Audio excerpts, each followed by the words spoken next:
Omizane eshatu y'iburi timu ebenezana Empaka za raundi ya kashatu z'ebitongore Vision Group erisize Karungu okusinga emizane ebiri Vision Group basekwane singa Mbarara constructors abafundi ahagoro ina aharubusha bagaruka basinga Equity Bank agoro ibiraryemwe kandi omuzano gumo gwa Spotlight gwe babasingira gore mwarubusha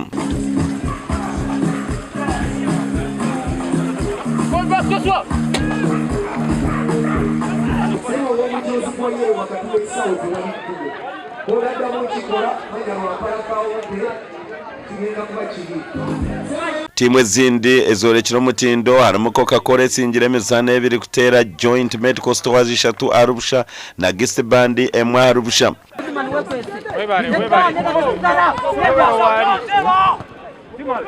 Cam Driving School amizane nesingira emizane ebiri kutera Rwampara East gore mwarubusha hamwe na Paul Dairies ibiraryemwe kandi bagwachikazi na Bona FC gore mwaryemwe rero Premier Beta basingire aha gore mwarubusha.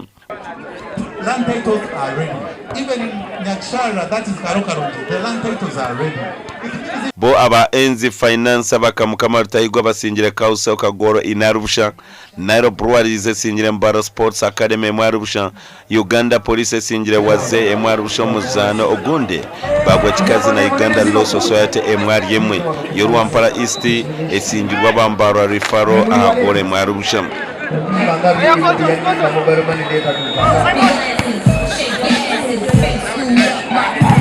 companies nizijaha ze marketinga hata kuchimanya ajimanya hata kumanya ondijo amanya kandi n'ikindi social interaction abakozi bariyoko ma offices bakutunga bwire bwo kwinteractinga n'abandi konka biza hano ba reducing stress levels kubanza twakora ya kabiri twakora embeziru